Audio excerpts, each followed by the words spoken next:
For generations, Neanderthals have been a source of fascination for scientists. Now, new research is uncovering how they lived, why they went extinct roughly 40,000 years ago, and what their story reveals about us, Homo Sapiens. I'm Mend Mariwany, and this is The Conversation Weekly, the world explained by experts.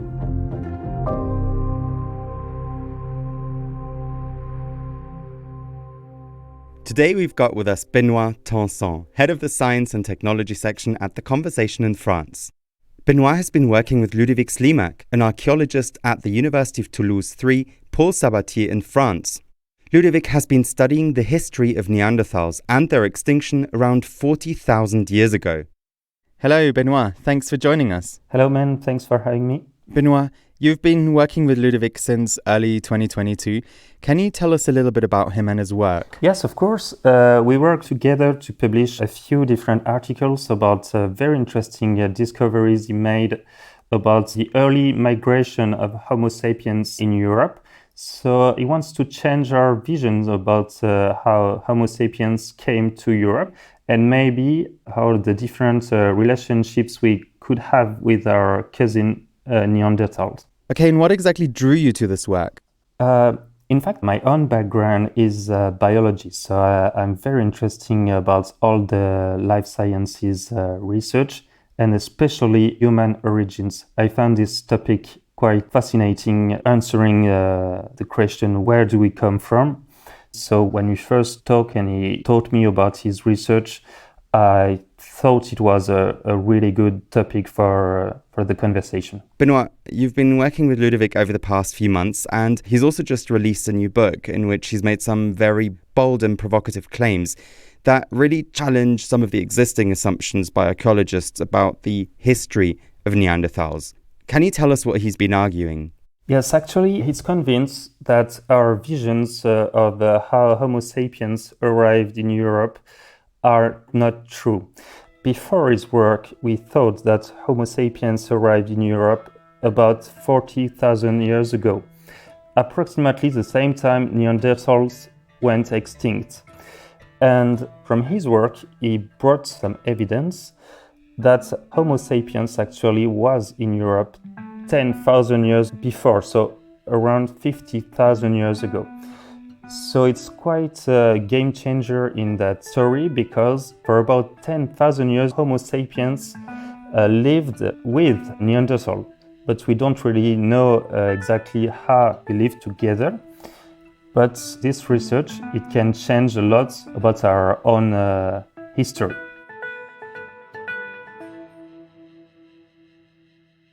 Thanks so much for speaking with us, Benoit. Now, I reached out to Ludovic and I spoke to him. I dig caves for something like 30 years, and I've been trying to understand who was Neanderthal, how he could have suddenly disappeared some 40 to 42,000 years ago. Ludovic says, up to now, our understanding of Neanderthals has been distorted, and he wants to correct that in the hope that we might be able to learn something, not just about Neanderthals, but ourselves, Homo sapiens too. As in the past, Neanderthals were perceived like a brute caveman, and then just said, okay, we have to, after the Second World War, we have to make this rehabilitation and we have to understand and put different words. The renewed interest in the study of Neanderthals was down to the discovery of new fossil remains in Germany in 1997 and advances in technology, which allowed for more detailed analyses.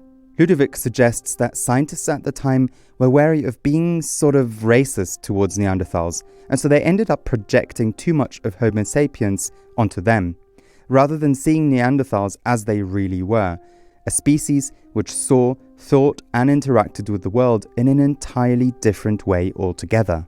The deep definition of racism is to be human, you have to be what I am. And this is precisely what we are doing since 20 years with Neanderthals. He has to be human, and so he has to be what we are. And doing so, the problem, we are killing him a second time. He died first 40,000 years ago, and now he dies for a second time because we are not able to have a very direct and concrete look on what he was. We are not able to understand the diversity. We are not able, us in our society, to understand the difference. Us sapiens, we have rules, and these rules define our way to understand the world. So, to understand Neanderthals better, who and what they were like, Ludovic has dedicated part of his work to finding out what happened to Neanderthals and the diversity of humans that once populated our planet. And just to be clear, when he speaks about humans and their diversity, he's not talking about different types of cultures we find today. He's referring to the many species of humans, or hominim, that existed thousands of years ago. Two of these types of humans we'll talk about today, Homo neanderthalensis and Homo sapiens. We have a common ancestor something like 500,000 years ago, so that means somewhere in Africa, there were some hominins that were the ancestors of both Homo sapiens and Neanderthals. But then these two humanities had their own lives in Eurasia for the Neanderthals and the other in Africa.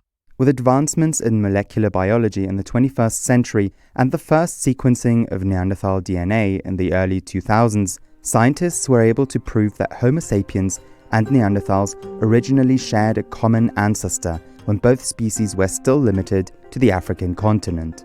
Then, around 400,000 years ago, Neanderthals set out to migrate into parts of Europe and Asia, or Eurasia for short, and their genetic lineage began to diverge and evolve separately from Homo sapiens.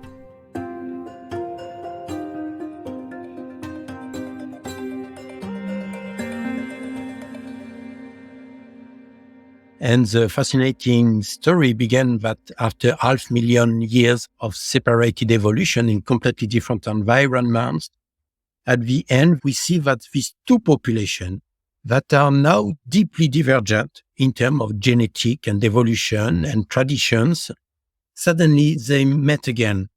At this time, there were no longer at all the same humanity, but they shared for a time the same spaces, the same environments, and maybe sometimes the same caves. You're making me think of these images where we see the evolution of Homo sapiens, and in those images we often see one of the stages being represented by a Neanderthal. So what you're saying essentially is that Neanderthals' evolution is entirely separate to sapiens' evolution, right? Yes, both sapiens and Neanderthals have a common ancestors, but then after 500,000 or 200,000-300,000 years, these two populations had their own path of evolution and they evolved on distinct continents. So they were very different one another. And these two populations met again and their exchanges very likely IDs and genes. So, when sapiens began migrating out of the African continent into Eurasia between 50,000 and 100,000 years ago, they likely crossed paths again with Neanderthals who had already migrated into Eurasia around 400,000 years ago. But just how the two populations related to each other and interacted isn't fully understood yet. We even don't know if the genetic contact occurred in Europe or in the Near East. And after this period of contact and cohabitation in Europe, suddenly all Neanderthals disappear on planet Earth. And we don't know why. And that's a very deep enigma because this is the last extinction of humanity. To understand what led to the extinction of Neanderthals 42,000 years ago and how Homo sapiens came to be the only species of humans to survive, Ludovic says we have to dig a little deeper and study artifacts from the period before Neanderthals became extinct.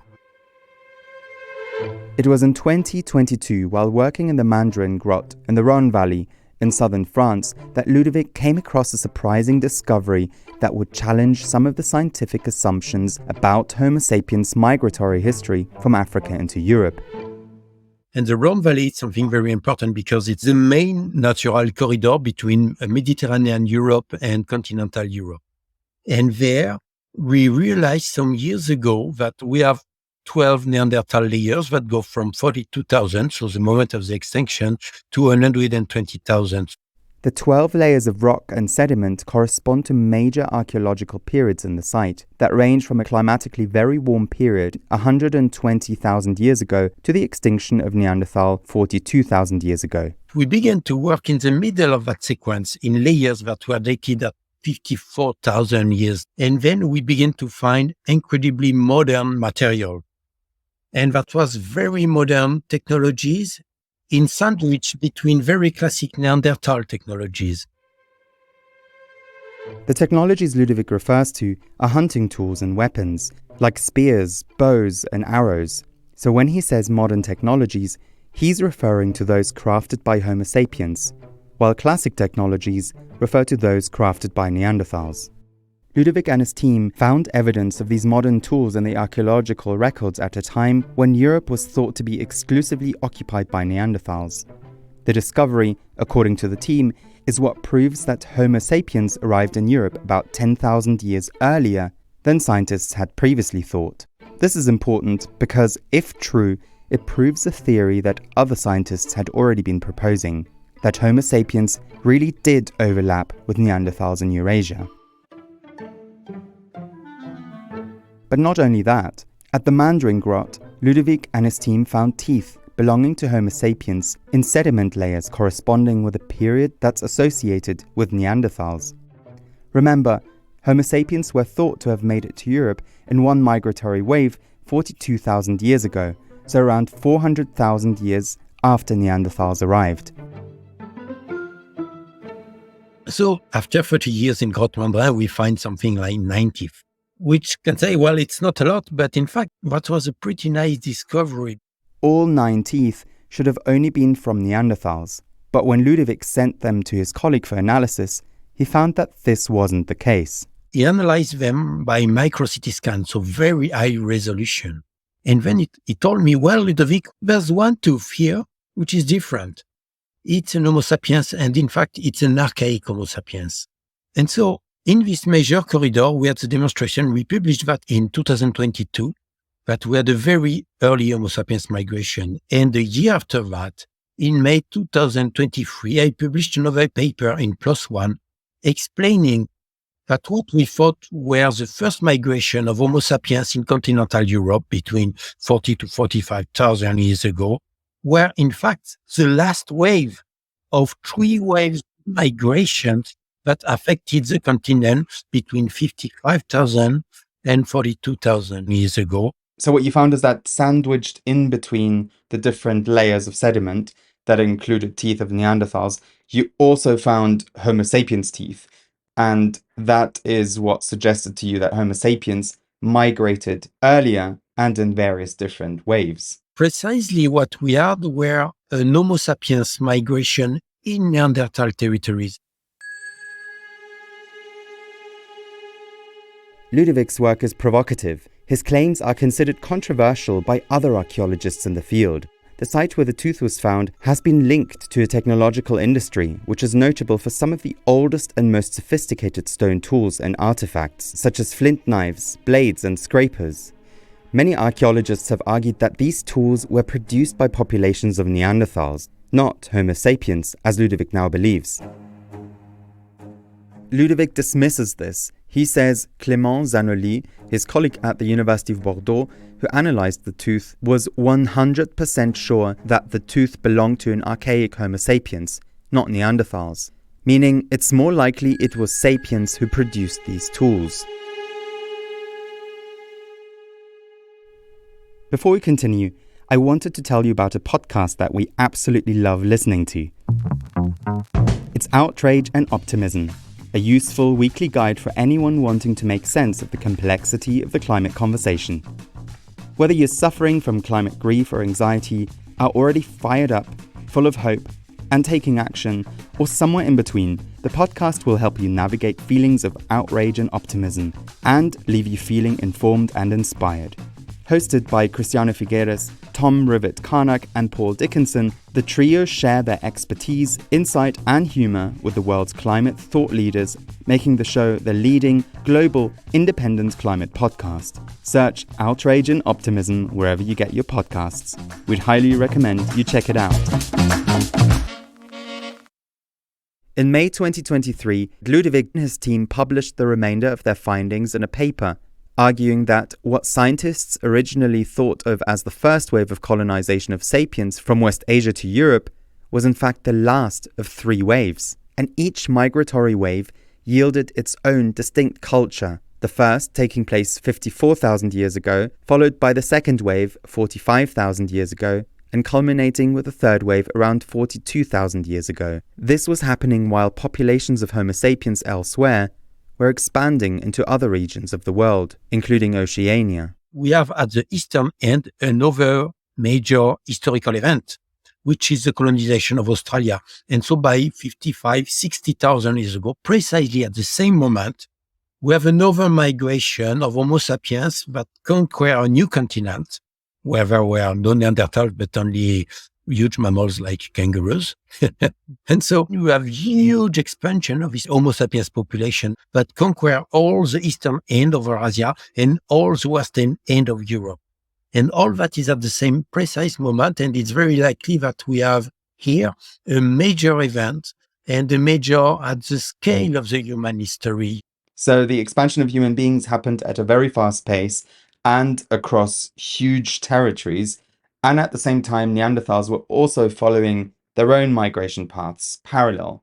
Well, that's the moment where we have this Homo sapiens expansion. That's also, this expansion occurred on all the territories of Eurasia. And in all these territories, there were a large diversity of humans, and they very likely they met. At the same time, other human populations existed too, such as Denisovans around Siberia, Homo floresiensis in what's Indonesia today, and Homo naledi in modern-day South Africa, for example. As populations of sapiens migrated and expanded to different parts of the world 40 to 50,000 years ago, all other human species disappeared, leaving sapiens behind as the only human species to survive. All these humans disappear very quickly. So something happened, and this is very likely one of the most intriguing questions in our whole history. Populations that live on these huge territories for 300,000 years in any kind of climates, in very warm climates, in huge forests, and in Arctic conditions during the Ice Age, they are super well adapted to any kind of environments and climates. They are super smart. And suddenly, bam, nothing. How is this possible? There were a lot of theories, and all these theories were making bim, pam, boom, like for the dinosaurs. So we are the question of huge volcanoes explosions, the question of climatic changes, the question of epidemia, the question of radiation from the sun, and etc., etc. But if that affects all the planet, you must explain me why Neanderthal is vanished and not Homo sapiens. So there's something very strange here that happened, which can't be an event. If it's not an event, what is it? If it's not an event, because it's on a too large scale, then it's a process, and we must interrogate this process.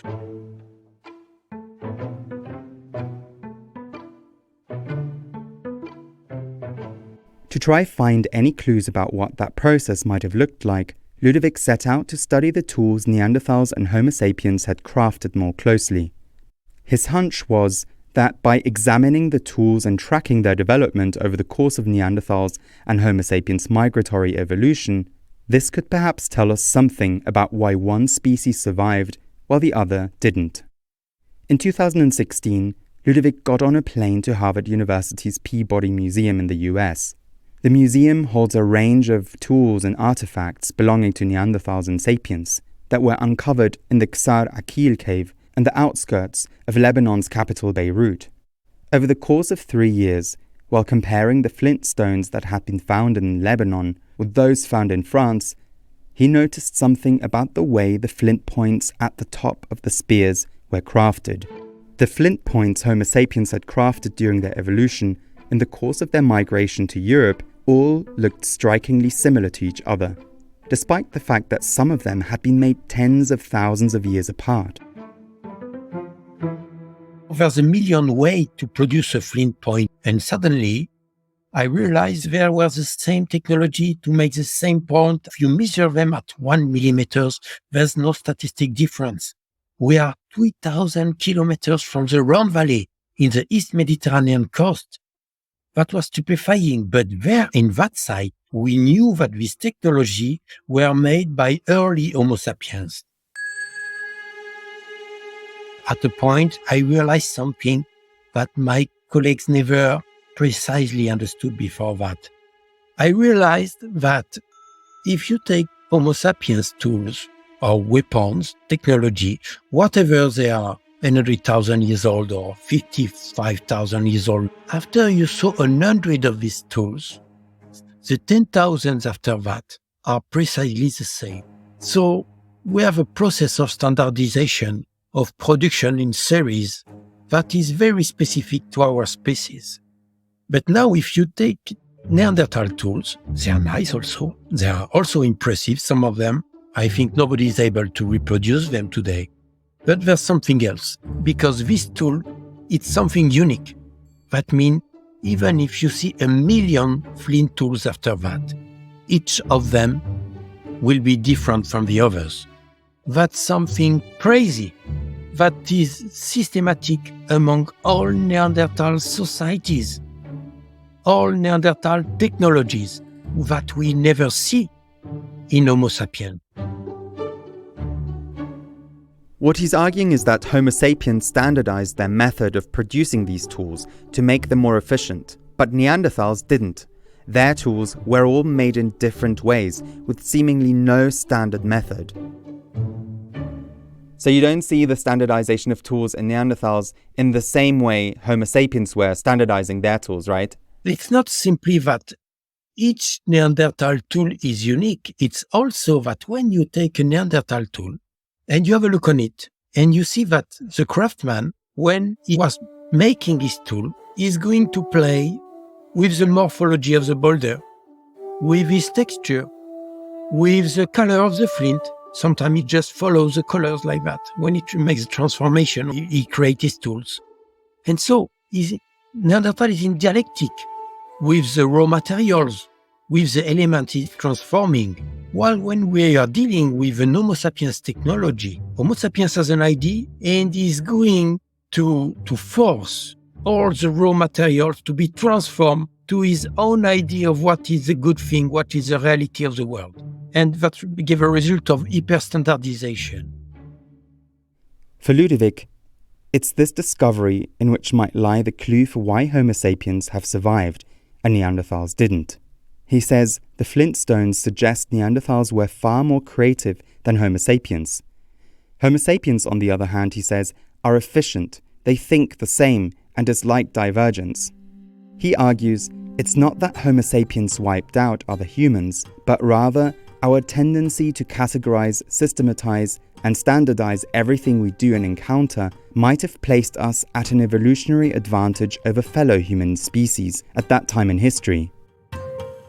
What I say here is not that Homo sapiens is superior to Neanderthal. I said Homo sapiens is hyper-standardized, and this standardization provided him an hyper-efficacy and an hyper-ability to conquer all the planet. While on Neanderthal, what we see, it's an incredible creativity. So now we have an incredible paradox. If the definition of humanity, is the freedom of mind and the creativity, then maybe that the humans disappeared 40,000 years ago and it remained only a very specific variant of humanity, us, Homo sapiens, which is super efficient. While it may seem positive to be efficient, Ludovic says there is something deeply unnerving about our hyper-efficient ways as Homo sapiens. Doing all the same time in the same way all together, that's the definition of martial arts. You walk all together in the same way. You must wear the same clothes and you must have 1 millimeter of difference. All our armies on the planet worked on that process to be efficient and to be superior to the others. If I want to be superior to my enemies, we must all behave exactly the same way. That's something super scary. I think that the waves of sapiens through the planet induced the disappearance of any other humanity on the planet. simply because we are what we are and we are super efficient. And in our way to be efficient, we are not able to understand a different way to be in the world. So we have to learn to beware of ourselves.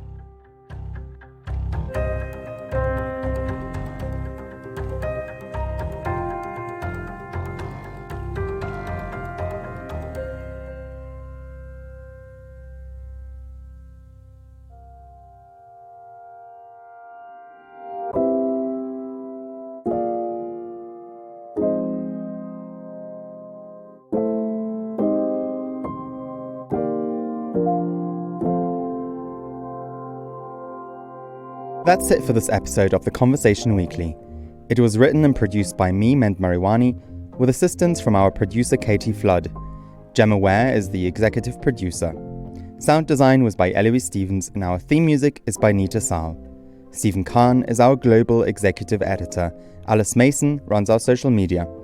Thank you also to our colleagues in France, Benoit Tonson, and to Nathalie Sauer, who worked with Ludovic on the original story for The Conversation. You can find us on Twitter at @TC_audio, on Instagram at theconversation.com, or email us at podcast@theconversation.com. If you like what we do, please support our podcast and The Conversation more broadly by going to donate.theconversation.com. Thanks for listening.